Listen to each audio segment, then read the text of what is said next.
Peace and blessings. My name is Carlos Walker, and this is Forward Progress. And today I'm here with Mr. Theron Thompson. How you doing, bro? All right, how you doing? Man, amazing. So, uh, before we start, if you will, share a little bit about who you are and what you do. Um, like I said, my name is Deron Thompson. I was released recently, received clemency from Joe Biden from a 16-year prison sentence. Um, I came out of prison on home confinement on the CARES Act, so I actually been out here about 2 years.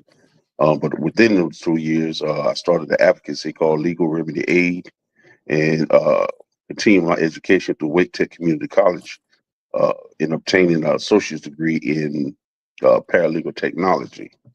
Um, there, I'm just pursuing my life goals and trying to establish a secure foundation in the community. Okay. So, if you don't mind me asking, how long did you actually do in prison? 16 years. So you did 16, Yeah. but was just commuted off home confinement recently. Yes. That's what you're saying. Okay. So here on Forward Progress, what we do, we talk about before prison, what may have led up to you being incarcerated, during your time of incarcerated, and then what you do actually since you've been home. So, if you can go back as early as possible, meaning as a kid, and talk about how your upbringing was, and lead up to the moment that you actually got, I guess you could say, incarcerated for the previous charge. Okay. Was Well, Who was it? I, I'm not gonna hold you all day, but uh, pretty much grew up in what we call like a liquor house situation. That was the normal hustle for people, in the community. Apparently still is, but uh, childhood was you know fair, but it was pretty rough due to these way we was chose to survive and live. Um, but to fast forward a little bit, uh, going through high school was uh, was good. Fairly smart, but as it turns out, graduated, went to Europe and lived, which gave me motivation to do other things like seeing the world and um, doing some history about my culture and the origin of where we come from and the greatness that we established in the world and that people don't really want to acknowledge. How long did But you stay in Europe? 2 years, Okay. yeah, traveled all over Europe, but came back home due to the Desert Storm War in Afghanistan because the hostility abroad is different than you sitting back watching it on TV or the news. You're looking at it one thing, but when you actually outside the country and be places where people are um, not enthused about the United States presence, then you actually be in a dangerous situation. So I came back to the United States and, from there, started working, had a good job, but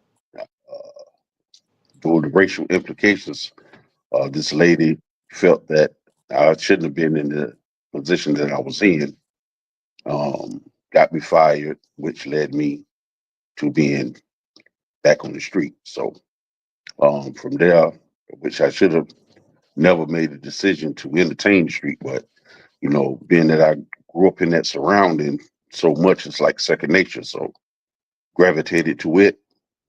Needless to say, became very productive. And um, the thing about the situation was it wasn't about selling the drugs. It was basically about manipulating drug dealers out of money at the card game. So my affiliation with individuals derived from playing cards and not really selling drugs because it's a easier. It was, pretty much easy more to hustle the amount of money from chasing money from actually being out on the corner. But the police felt that due to this affiliation that um, I had some type of incentive to, you know, being that I had no criminal history and uh, people was, writing statements on me, unbeknownst to me at the time, and was saying that, I was uh, moving large quantities of drugs. Never was caught with any drugs. Apprehended several times. House ran into search numerous times, but they never came up with anything that was substantial enough to say that I was a drug dealer. But uh, what led to the conspiracy charge was individuals trying to help another individual out of prison Mhm. that was already being caught and set up video, audio, things of that nature, and left me as the token to their freedom. Mhm. So, you know, in that situation, when you're trying to secure your freedom, you'll say anything, you'll do anything. But like I said, they never could get me on the wire top. They never could make a buy and bust. And, they just didn't want to foresee me uh, being just, you know, because my criminal record don't reflect anything that you're trying to portray me to be. So they called me down to the police station several times, trying to get me to um, enlighten them about other participants in the drug game. I have no incentive with y'all to, do no such thing. Why am I down here?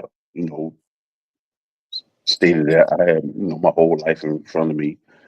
Uh, Choose to do something else with my life. I didn't understand what was going on at the time and what there was, eluding to me. Uh, but this officer was trying to tell me that, they get ready to play a tricky game with you. They get ready to, do something that, is going to put you in a hard situation.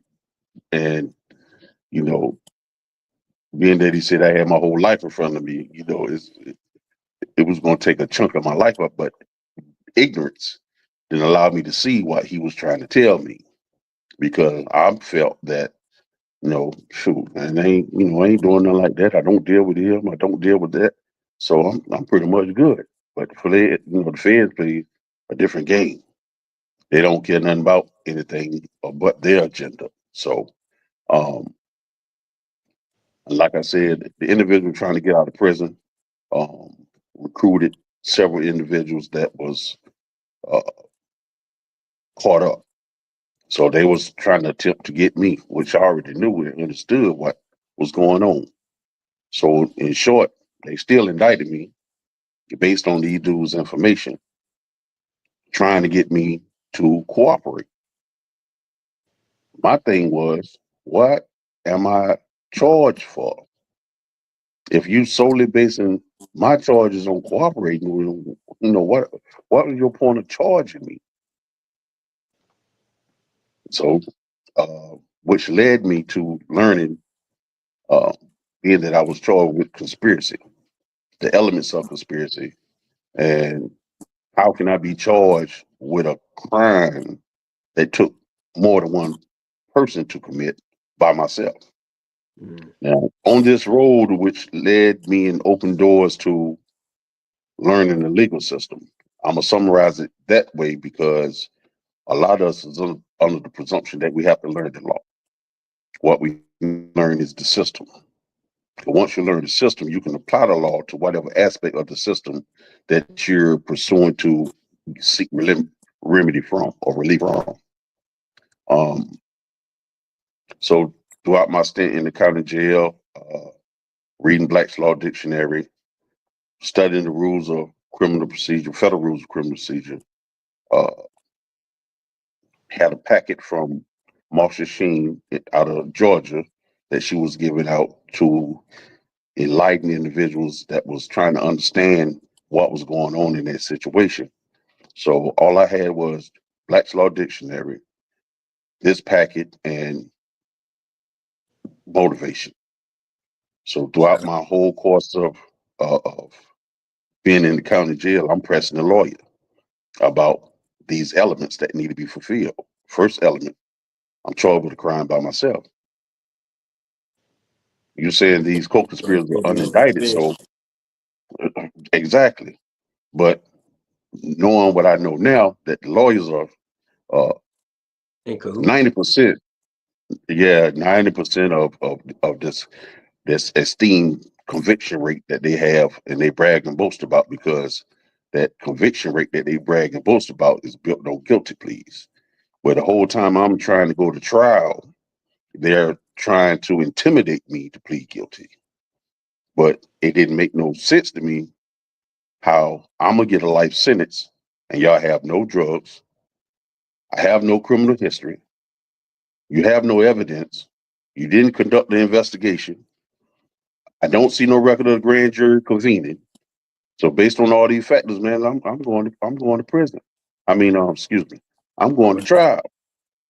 So uh, trial was scheduled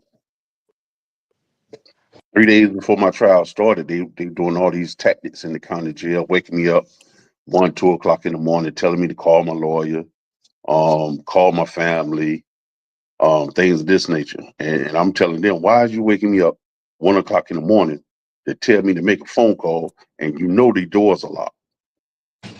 What's the point of you coming back here if you're not taking me up there to use the phone? Why are you coming and telling me? I said, whatever tactics y'all using ain't working, man.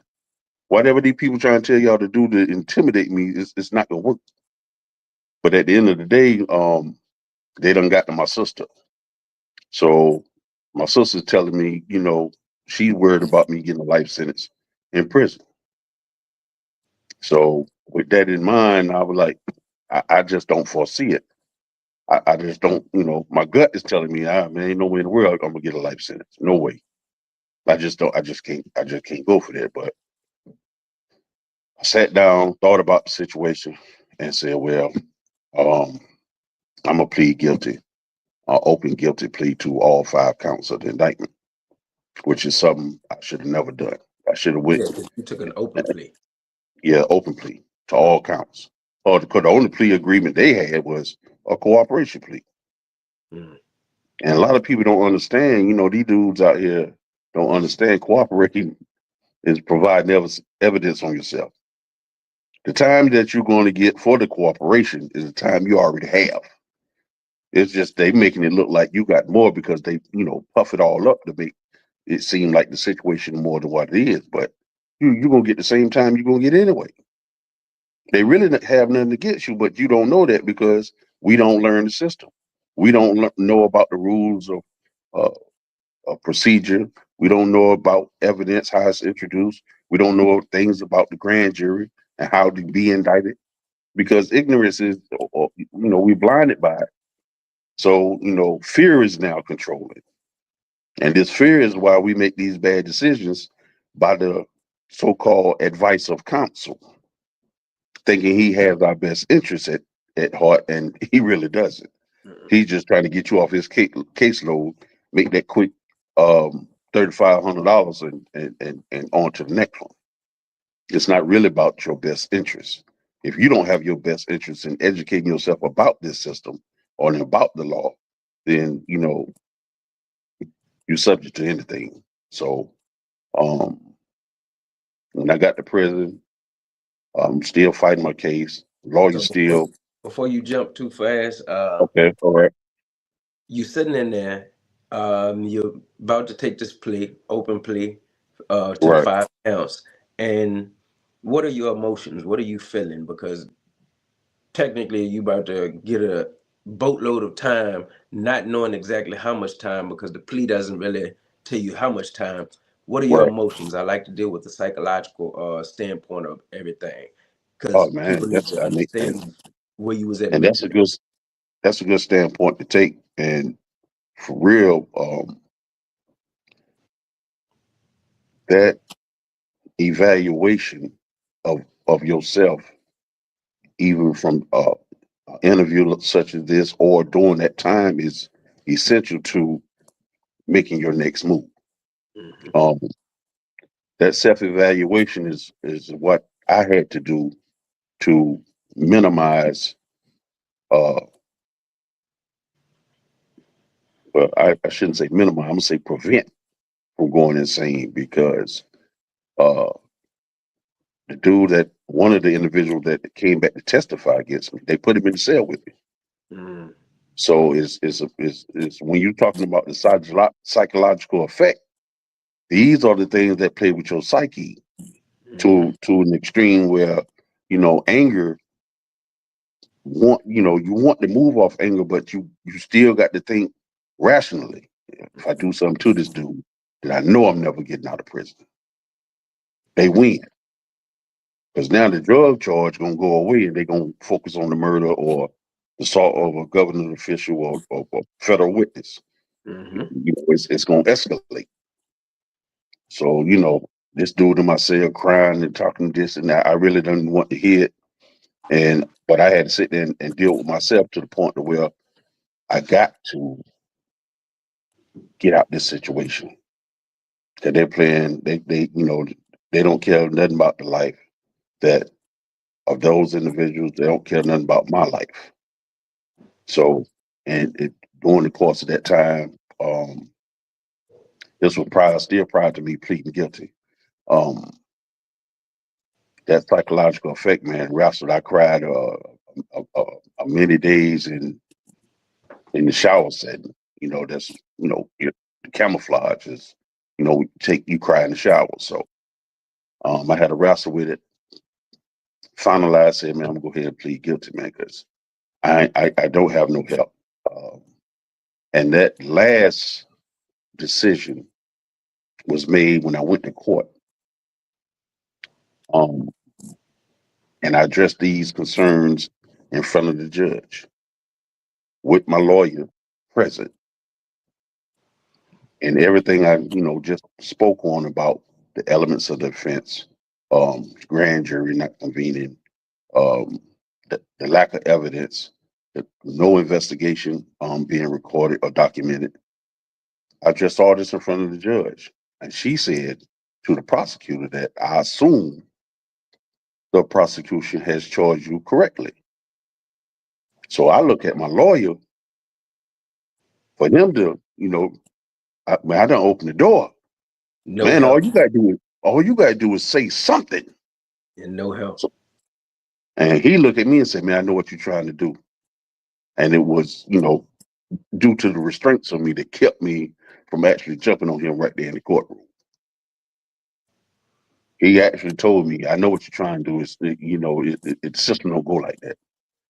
Man, you hear what the judge said. You see, the prosecution has no rebuttal. They can't respond to what I'm saying. All the lawyer had to do was say something, and he never did. And this was the lawyer. This was the fifth lawyer. I fired four lawyers. In actuality, I should have kept the first one and just tried to go to trial with him. But this was the fifth lawyer I had, and they forced me to keep him.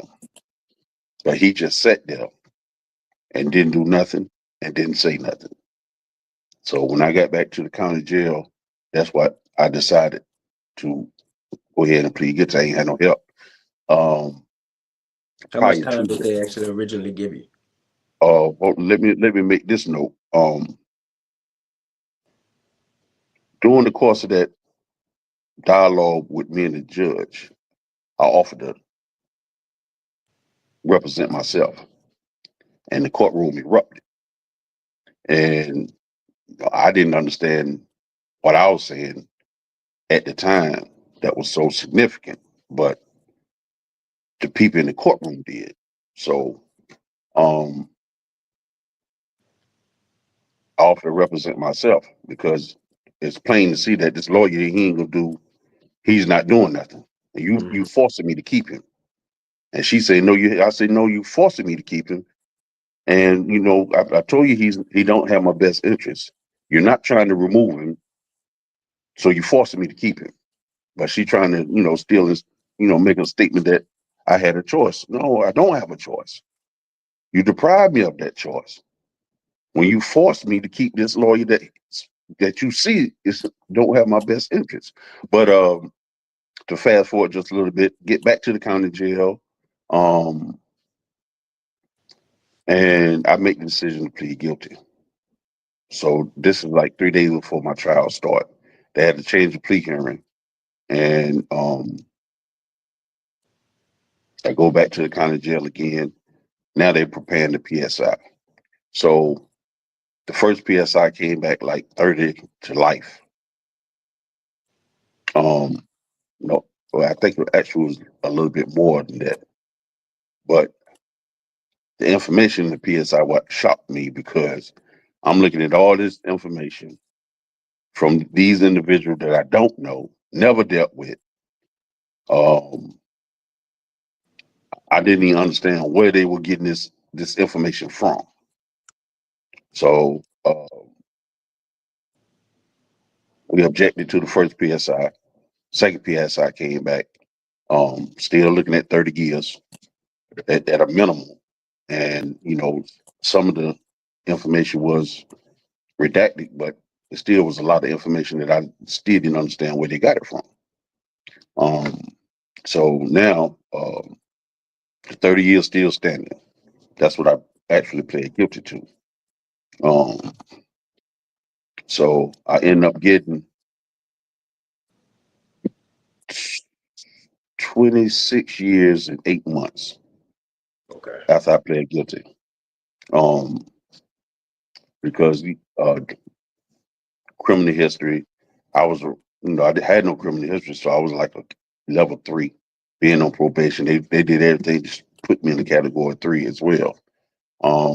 So I ended up getting 26 years, 8 months, and from there I went to prison. But When I you kept was pursuing.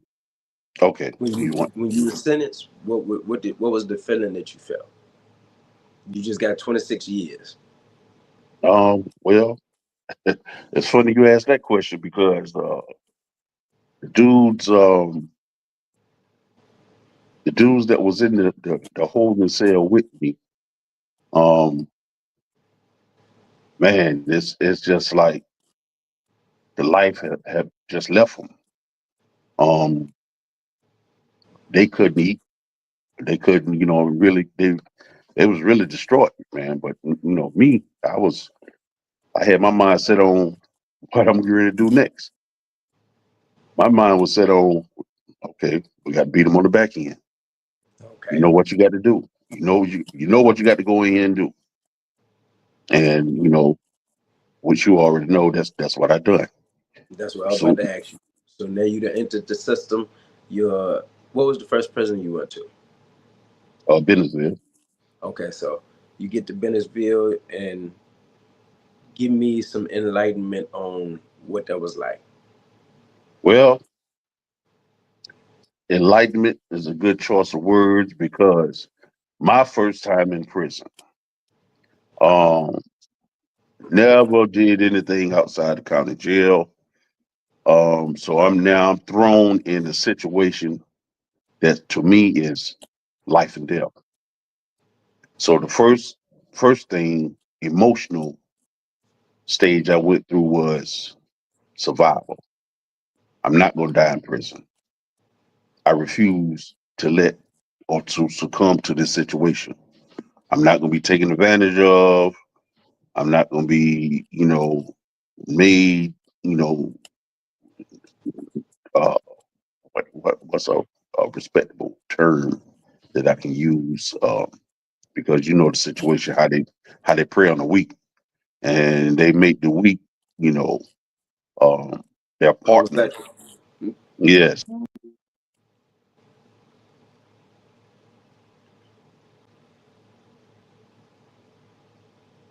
I can't hear you for some reason. Hold up. So wait. Okay. So now mentally, I'm dealing with myself and give myself rules that um that's going to ultimately play right back on that psyche, or have that psychological effect, because I know now that whoever I was, I can't be. I have to magnify the worst side of me to make sure I uphold these rules I just given myself to do.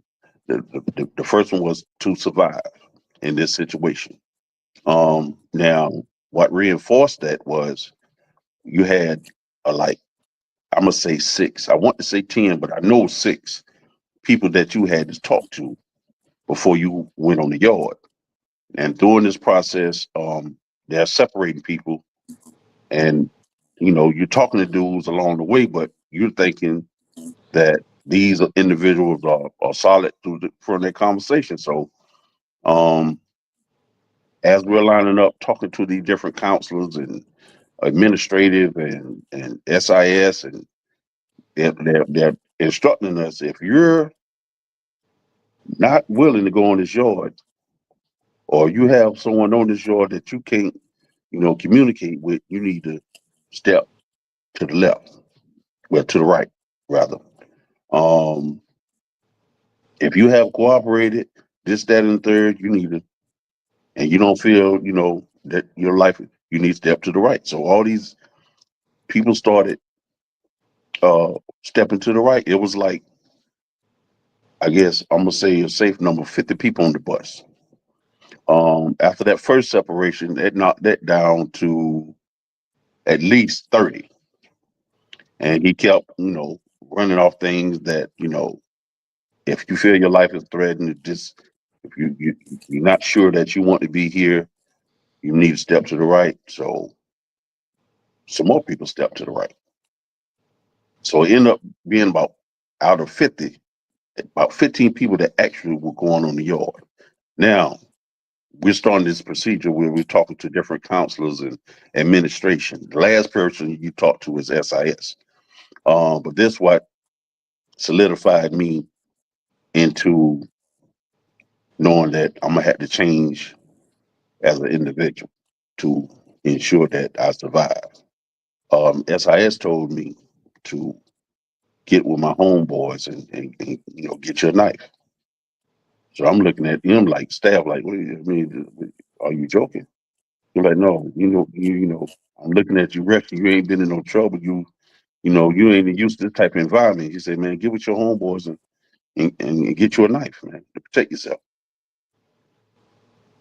So, you say, are you sure? During the whole course of these meetings, the last thing they ask you, are you sure, do you want to go on this yard? To all these people that you're interviewing, their last question is, are you sure you want to go on this yard? So, I'm like, yeah, man, I'm here. I got a mission, and the mission never changed. I know I got to change as an individual, but I know y'all got a law library. I got to do what I got to do. So, boom, doors open. I go in the yard. Um, like I said, I never been to prison before, but people already know I'm coming. Uh, Discussions have been made about me being on the yard, and I'm amazed. I'm kind of amazed, like, hey, well, how information, circulate like that. So I go to child. A couple of dudes address me. We walk outside. They give me the rundown, this, that, and third. Okay, understandable, but um, I know the test is coming. I know it is. Um, it's key to survival, especially when you have a lot of lifers on the yard. The politics per se is definitely at play. So I talked to them, so-called homeboys. They was in my hometown, but they really weren't from there. But I knew them. I knew of them. I really didn't deal with them. Like I said, I didn't mess with a lot of people on the street, outside of the card game. So um, we chopped it up, or had conversation. They gave me little items and things of that nature that you need to uh, take a bath, or things of that nature. So once I get on the unit, I was put in a cell, and like I said, the politics was in play, which I knew about. and was schooled about from a lot of family members that been to prison. So I already knew what I had to do. So I took my paperwork out, left it on the desk for for it to be viewed by whoever was in the cell with me. So I think he was dude was Muslim, and he had a problem with a non-Muslim being in his cell. So he let me know, man, this ain't nothing about you. This, I'm Muslim. Certain rules we live by that I know, you're not accustomed to. So that happened. Counselor moved me to another cell. Same routine, put my paperwork out. But this dude, told me about. He said I was good. He didn't have to read the paperwork. He's not on that, so that let me know his status for his, um, you know, I'm trying to think of a respectable term to call Man, him. don't be respectful. Talk, and whether he was hot or not. So Look, hey, he was, talk.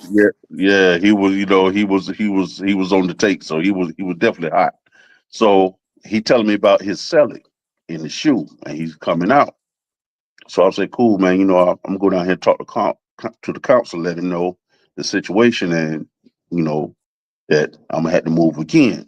So, long story short, selling it out, come to the door, open the door, and just vagrant from the outset. You got to do this. And you got to get out now. I said, oh man, I understand. He done told me what's going on. I don't. So immediately, I just shot straight to him. I ain't had no choice because I already knew what rules I'm gearing to live by.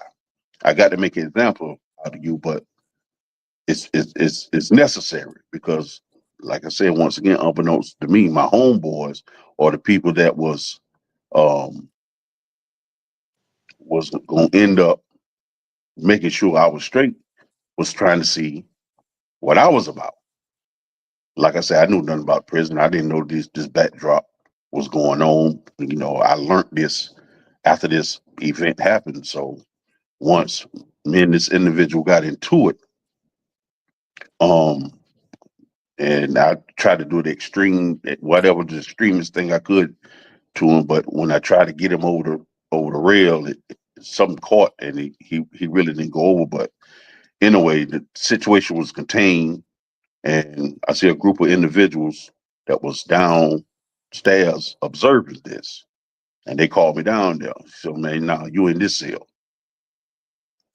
I mean, what you mean? He's like, no, once my cellie, R.I.P. Jew baby, um, told me, now you in here. So I'm like, what's going on, man? Because I ain't going. You're like, nah, man. We got to see what type of time you on. We got to see. What I'm saying? Here you go. You got the bag of, sweatpants, food. The care package, what they call the care package. So, um, and that's what started my, I ain't gonna say comfort zone, but uh, that's what started me being in a situation that I could finally sit down and start thinking on what my next move will be. How am I gonna sustain myself in here? Oh, okay. So, over the next, I don't know how long you stayed at Bennisfield, uh, but over your next X amount of years, what was your time like, or what was your focus? I know one being, I got to get out of here. I got to get home. I got to Right, work on going to the law library, taking care of business as far as how I'm going to get this 26 years off me. right. And And another on top of that is what shifted your mind frame from saying, look, I'm not going back out there to do the same thing that I used to do that got me here? um, okay, well, the first question, like I said, I was already had my mindset on what I was going to do, but I was in a situation where I could finally sit back and take in what's going on. Now, me and my cellie, we're getting to know each other. So we're conversating and, you know, getting familiar with each other.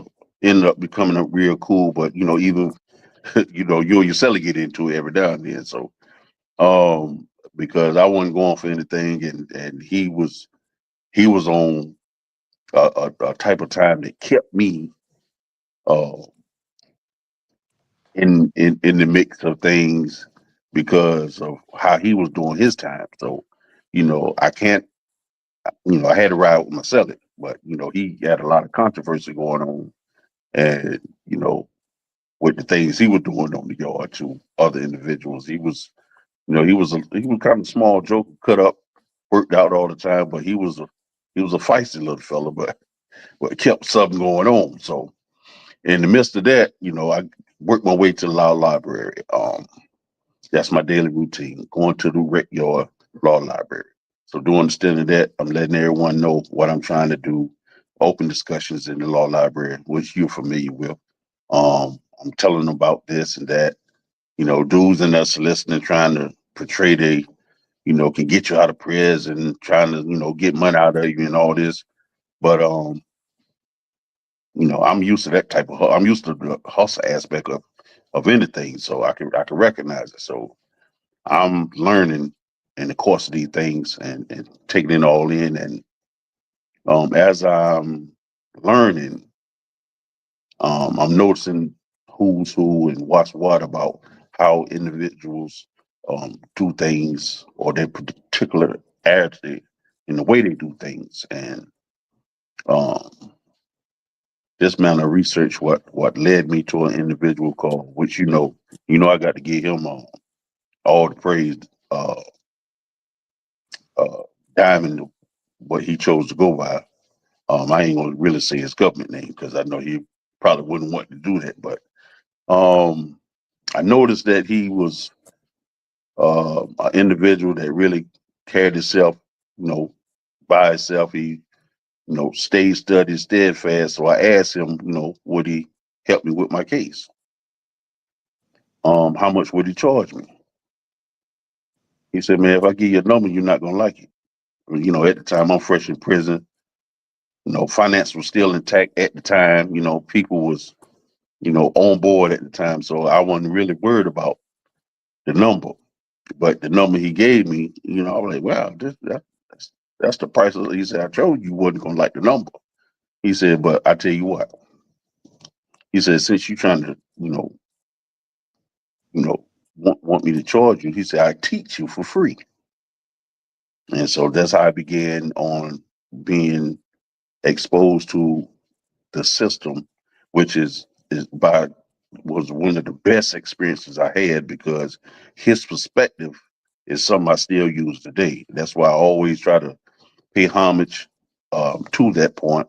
And even though I'm still not in a place where I can reach out to him and actually be productive in his situation, I'm still striving. That's one of my goals. I'm still striving to do now, which you already know that. But so this what led me on this journey. So, to answer your second question, throughout this course of time, I dealt with, the withdrawal from. You got to separate yourself from the street. You still can't. You got to do the time, or you got to do the street. You can't do both. You got to pick one. So, but of course, the situation dictates, uh, you know, my decision making. So I had to focus on doing time. Couldn't focus on who was stealing from me. Couldn't focus on. I had to let all that go and focus on getting out of prison. So in doing that, I started dealing with myself about the changes I needed to make. Um, and when you have time to sit down and deal with yourself, you think about all the things that you were doing. Now that my mind was sober, because on a daily basis, I was drinking, smoking weed. That was my day. Um, so with a clear mind, I'm actually thinking of the things I was doing and how I was living, and I was like, wow, I was really reckless, man. I really treated people, in a in a disrespectful manner, man. Women, um, just individuals, period. So I was like, wow, man, I was really um really reckless. Because like I said, I had to take whatever I had in me and magnify it to survive in this situation. And it was dealing with myself. Is back to that psychological effect. Is really, really when you really have to look at yourself and say, man, you have to change. You have no choice but to change. You can't go out there and be on the same time and think you're gonna be productive in anyone's life.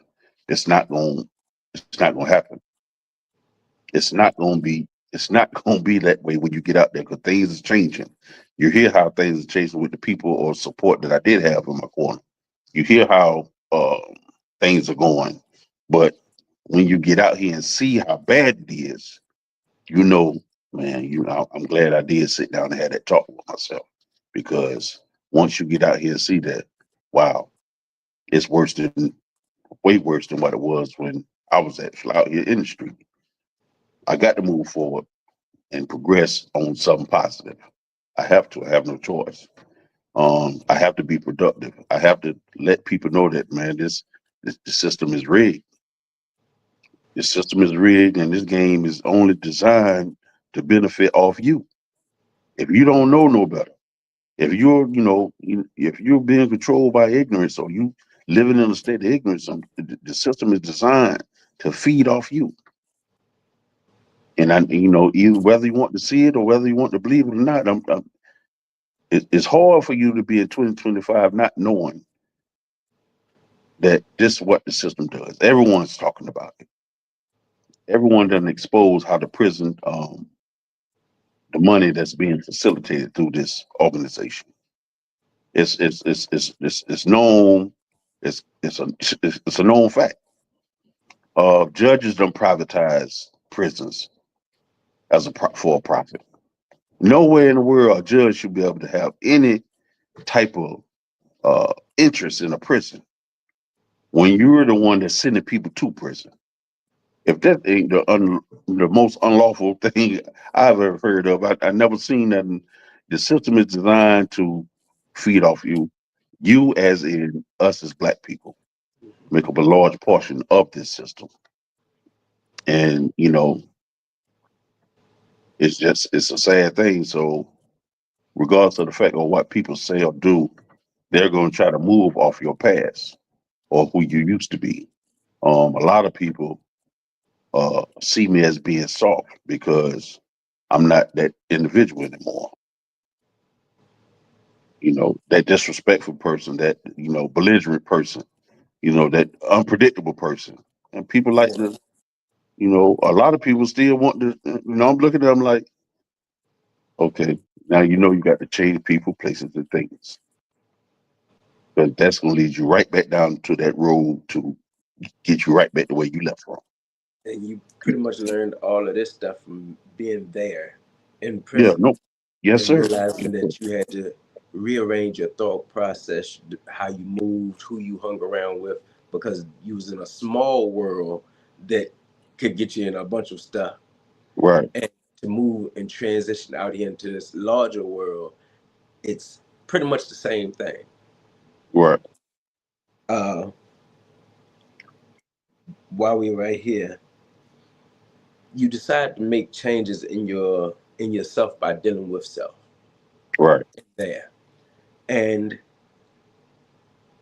before you left, because you left, you said 2 years ago, so that's just 25, 23. You left in 2023, and 22. I got yeah, out on home for promise. in 22. And what was on your mind when they told you that you was coming home, because you wasn't supposed to come home till 26 anyway? Right. Well, after 26 years, what was in your mind when they told you you were free, and how did you come home? Um. Well, personally that I've been around bumptious my whole being. always in altercations with the staff Hmm. because I stood on right. Once I learned what right was, and that's what you know, uh, You to write them up in a heartbeat. once I learned what right was, and I mean not right for is the aspect of between right and wrong, but No, they're laws. asserting the right, knowing They're that I laws. have a right. Hmm. Once I learned what right was and how to assert them, then I became a problem because now I understand the system as how I'm productive in it. People don't. People say you want to be a productive member in society, but you don't know how to be productive in it. How are you going to be productive? Well, the first thing that makes you or gives you productivity are your rights. If you don't know your rights, then you don't know the duties that people owe you. Hmm. People owe you safety. People owe you respect. People owe you a certain to have certain obligations through their job or employment. Hmm. But if you don't see it as a right versus a duty, then you're not going to understand that the world is built on these things that we pay no attention of. Simple as walking down the sidewalk and tripping and falling over a crack. You had a right to be free from that crack being there. So now it was somebody responsible was negligent on their responsibility to protect that right. And as simple as that may sound and petty as that may sound, it's in the lawsuits that's been based on that similar conduct. Hmm. So, uh, that's one thing I want to educate people about. It's nothing wrong with someone. And which brings me back to prior to being indicted when my lawyer asked me a question. He said, if I slap you right now, what would you do? I said, shoot, I'm gonna beat you, I'm gonna give you that work. He said, well, you slap me, guess what I'm gonna do? He gonna sue you, He said, I'm gonna sue you and I'm gonna garnish your paychecks for the rest of your life. literally. So I'm looking at him like, man, you talking about garnish my paychecks for the rest of my life? Man, go ahead, man. I see you tomorrow. So as I'm going home, I'm thinking like, garnish my paychecks for the rest of my. I mean, no matter what job I get, I'll be working for him for You the be rest working of for my him. life. I said, man, that's a mean demonstration, but I didn't get it Hmm. then. Like I said, in a state of ignorance. But in prison, when it dawned on me and I understood what was going on in the system, I said, wow, that's a mean demonstration. That is mean. Shout If I out to could see, Diamond Desert. Yeah. no question, no question. Shout out to Diamond Dizzle, man. And like we talked before, I got the link with him, and um, see what can I do to help him in his situation. Being I know he's still in it, and even though I'm still fighting my situation, it's still an uphill battle. They do not once you see the wrong, they don't want to say I was wrong. Any type of relief that comes from you being in prison, someone has to say they're wrong. Someone has to say or admit to being negligent, and For time. they open that door up for that lawsuit, but it's by your own admission. Hmm. For time purposes, um, I do want you to tell me what was the psychological thought that ran through your mind when you did come home and how you actually came home, and then Right. we're gonna shift again. Okay. Well, staff played a trick on me. Like I said, I always stayed in it. I was an advocate for other inmates that was too weak to advocate for themselves. So I always stayed in some with staff.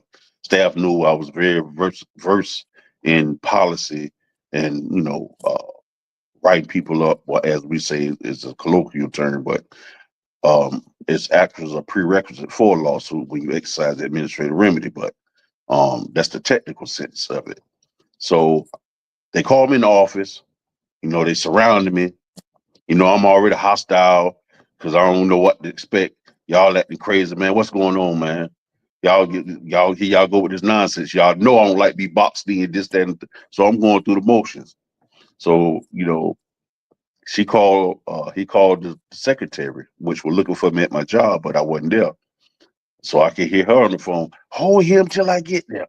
Hold. I done, had it. We done got in an altercation before because I'm trying to go to work. She was in the mood swing one morning, so we got into it one morning. Make a long story short, so I hear how she acted on the phone. So I'm expecting. Oh, here we go with this kid. She had one of them days. Hold him till I get there. So she comes to the office, stands in the corner, and look at me. You've been released on the 14th. And at first, when she said it, went over my head. So I'm looking, they looking at me and I'm looking, I'm like, say what? You're being released on the 14th. And the words, man, the words when I heard it, it just I can't even describe the feeling. And I'm looking, you know, at the gentleman that was in the room, and they looking at me trying to wait for my response. And I had to ask him one more time, what you are going home on the 14th. I just broke out crying, man. I just bust down, just broke all the way down, man. I mean, one of those cries that, you feel like all the weight has been lifted off your shoulders. I one of them boohoo baby cries. They're happy, they're crying as well because they know I've been fighting I've been going through different things with officers, man. And it was just, man, the greatest elation of that I could ever describe it as. I can't even describe it as happiness. I have to describe it as being elated to the utmost because, man, I never thought I'd see that day until June of 2026. So, man, so I went back to the unit. Told everybody, man, I'm going home on the CARES Act on the 14th. I had a fight, what I'm saying, to get that. They didn't want to put me in. That was a fight. So boom, I sat down in the cell, pulled out my itinerary, balled it up, threw that away. This my new plan. This what I'm going to do now. And we talked about it in a matter of 2 weeks. So I changed my whole structure and plan up. This what I'm going to do. Because the saying is, those without a plan to fail. And that's the truest statement that I could ever encourage anyone to refute. If you don't have a plan, then you plan to fail, man. It's I mean, a lot of people that got out of prison then went back on fresh charges. Then went back on brand new conspiracy charges. I said, man, I got to give myself chance to live. I got to. So I go to the halfway house, expecting to, being that I have this knowledge of what's supposed to happen, you know, I'm assuming that's going to be a smooth transition. They had no programs. They had nothing to assist you in getting the essentials of establishing anything to support yourself in the street. I had to do everything myself. Food stamps, Medicaid, housing, everything I did myself. They had no programs. So now my mind is, which is another point I want to stress on this uh, program that you have, is reentry. We know Joe Biden gave um, large sums. I can't think of his sum that he gave to reentry. Donald Trump on the First Step Act in 2018 gave $300 million to reentry. So my question is, where's this money going? It's going to people who are setting up 501c3s, things of this nature, saying that they're helping reentry. Not saying that there ain't people who aren't helping, but this is where that money is actually being funneled to, and it's not actually going. To me, we can figure out how to use this money better because we know what's needed. Right. When you do have other people, you have people like us who have come out and they're using the money as well. But there is a little bit of everybody who's jumping towards the reentry game. And I'm not saying that everybody ain't doing something that may be beneficial, but it could be a lot more done when you know what's needed. Right. Just for that. And we do got to push it forward. But um, me and you are actually talk about that on another level, and hopefully doing another one of these because that is a big question. Okay. So what I need you to do is tell me all the things that you are doing now because you had a plan and you're working the plan. But Right. tell me some of the success stories, some of the successful things that you have accomplished since you've been home, because that's what this Um. is about. Right. Some of the successful things. Uh. Okay. Initially, they pass around a package in prison that tell you about SSI, getting emergency food stamps, and things of that nature. So the first successful thing did was, you know, well, you can't get this till 5 years of being out of prison. I said, I don't think that's correct. Um, so I went to the Social Security office, and I actually was on crutches when I got out of prison, so I was disabled. Um, and I filed for disability as a federal inmate. So my first success story was I received disability as a federal inmate. Made the Oh, you make. can't do that. Well, I refuted that. Um, the next thing I done was uh, got Medicaid as a federal inmate. I'm I'm still in prison technically. Oh, I'm on home wait a confinement, minute. but I'm still a inmate. So I Wait, received, you know, Medicaid so I can get my surgery on my hip because my counselor at the time didn't know how to work the care that was being offered through the halfway house. He didn't know how, I couldn't wait on him. So I had to be proactive in my own situation and go get Medicaid. So that was, my second success. I called it success because people don't understand that the denials that people are receiving through these processes of receiving SSI disability or receiving Medicaid. A lot of people are getting denied as inmates when you're coming out of prison. So if you don't know how to effectuate that process, you'll never be able to utilize it. Um, Employment.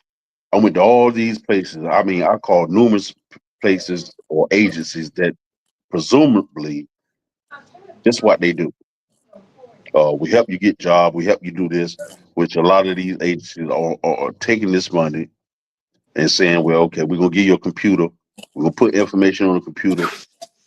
That's how we assisting you. And I went to NC Works. I'm still on the same thing. So I went in there and started a whole ruckus. So you telling me you're gonna put me on that computer? I'm gonna find a job. I'm gonna go to the job and ask for an interview, submit my application, hopefully get an interview, and that's your assistance. You're saying yes. That's all we all well per statute that govern this agency specifically. Assistant is defined, I think, a little bit differently. So if you're not able to call an employee and say, "Well, we have Mr. Theron Thompson coming for an interview today. He has this skill set. He's he's reputable in doing this, that." And if you're not able to converse with the employer to help me get that step up in the door, then I don't see how you come in and define the assistant as just provide me information. So where's the money going? Oh man, we had a big bout. They got the section manager and the director in the council that I had at the time in the queue or on the phone with me. So I'm a statue man. So I'm telling them about the statue because they don't expect people to do their research. mhm. So when I started, breaking down the duties of her office, and she was like, "Ho ho ho, what you mean statute? Yeah, you got the statutory responsibility." I said, matter of fact, the complaint I'm getting ready to file ain't gonna be on the counselor. It's going to be on you. Now, so since we I'm already talked to you, I'm going to let you know now formally that it's going to actually be on you. This goes back to your rights and the duties. Exactly. The system. Learn the system. It don't matter what part of the system you in, state or federal. It's the same design. That's the best thing that Diamond Dizzle taught me. Learn the system. You learn the system, man. I'm telling you, it's not going nowhere. And it's the same no matter which way you go What in is every it? system, whether it's It job, it whether it's doesn't matter. whether it's federal, Parties, state, it doesn't matter. McDonald's, it Food Lion. Learn the system. It's one system It's one that system. they all follow by, and if you learn the rights, the duties, you get paid the grievances. That Yes. like I said, me and you gonna talk because it's also some because I know what you know. It's because I know you know systems. I know where or what. There's something bigger that me and you got to talk about. But um, finish talking about your accomplishments, your successes. Okay. So, uh, like I said, my next thing, I got my medical stuff situated. I met the criteria in the house for us getting a waiver for not being employed because I went and got disability. So now all that's secure. So now the next thing I'll do is educate myself. So during the course of this, I applied for Wake Tech. I tried to get in there in the fall semester of 2022, but it wasn't working fast enough for financial aid and things of that nature, which I also have obtained as a federal inmate. So I'm exposing all the things that they say that you can't do as a federal inmate now, which I keep emphasizing that. So I receive financial aid. Um, uh, And yours should have been classified as a Pell Grant, to be honest. yes, exactly what it was. But you don't supposed to get that as a federal inmate. But you got to remember, they had college at Bennettsville. I was Right, able to get a Pell Grant because of that, but they had a specific college. So being right. that you are a federal inmate, they still supposed to be able to get it after prison. Well, with you being out of prison, but still classified as a federal inmate. Go ahead. Yeah. Now, they took away the pill and they brought it back Mm-hmm. with certain stipulations. Because people abuse the system, man. You always have people that abuse the system. So, in light of that, it frowns on the people that's actually trying to do something to benefit themselves and others. So, I'm still currently going to Wake Tech right now. I'm about to finish up. I think this is my last major semester. Then I got two more classes, and then I graduate hopefully at the end of the summer. So, um, other accomplishments like credit. Um, Man, that's a major accomplishment that I established in prison. By means that you know a lot of people would abuse, but I took the opportunity to get my credit score right, to get my license together, um, to pay off fines and establish my start my investment portfolio.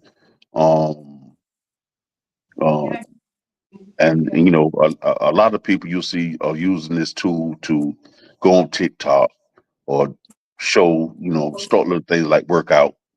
Now, if you don't know what tool I'm referring to, then you had to get it read in between the lines. I'm not admitting to have this tool. I just admit to having access to one. So so I use this tool to get my life together. So when I got out of prison, I went to the car lot and was able to buy a car. Due to my credit score being so high. So that's another success, man. People need if you got if you got access to these things, you need to use it for the greater good, Mhm. and not for no, uh, you know, porno, or, just for movies and things of that nature. You need to try to use it to benefit yourself because eventually you're going to get out of prison. So Mhm. you need to be established. Yeah, man. So I got out of the prison on a humbug. I said, let me try my hand because I'm actually nervous about certain things. But I went to the car lot, submitted the application, found the car. The man asked me, did I have $100? I said, yes. Well, I have it shipped here for $100. Sitting 100, and I don't have no license or nothing yet. So I'm just working on in hindsight. So the car come, I went there, fill out the paperwork, ended up having to get the co-signer because I have no record or history of ever purchasing a car. Called my Mhm. homegirl. Um, she came through for me, co-signed, boom, rode off the lot. This was like a two. This happened on a Friday. Monday, I was driving off the lot. You know, even though I had to have a co-signer, that was just to establish that you have no history, and people do not understand the significance behind not having a history and credit Mhm. when we're dealing with that cash every day. Balling as they call it. We out there spending cash. We're not building our credit. That credit, man, everything's operating off of it. Now it might come a time in the world where we might lose electricity, where the dollar may have some relevance again, but the physical dollar. But in this day and age, you need to have your credit right. You want to If have your both. your credit ain't right, you have nothing coming. Everybody's going. Even some employment is based off your credit score. Can't get certain jobs, governmental jobs. You can't get Right, if your credit messed up because they think you might mess around and especially right, like uh working for a prison. They think that you can be jeopardized. right. So last thing I'm gonna ask, and then we're gonna shut down. But give the people, whether you are somebody in prison, out of prison, no matter what stage a person may old, young, give them a word of wisdom, something that may enlighten them to how you became who you are and why you're doing the things that you're doing, but that will benefit them. Well, if I was to relay a word of wisdom that was that would have you to view the world as you want to portray yourself in it, would be know thyself. Because in anything you do, it's a reflection of you. Whatever you see out here that's contradicted to what you're trying to stand on or live by, then you need to remove yourself from it. So you need to identify with the things that you're trying to gravitate to, and you only can do that by evaluating yourself and where you're trying to be in life and what you're trying to do in it. You have to surround yourself with the people that have those same type of goals and thoughts and visions that you have. You have no choice, or you're gonna find yourself in another situation that's detrimental to or contradicting whatever you're trying to do. You have to change people, places, and things, but you can only do that by knowing the person who you're dealing with on a daily basis, and that's you. So I would advise anyone to know thyself, know you, have a relationship with yourself, man. Define who you are as a person. It's essential, man, to moving forward in life. Powerful. Appreciate you. My name is Carlos Walker. This is Forward Progress. That is Mr. Theron Thompson. And thank y'all for joining us. All right. Until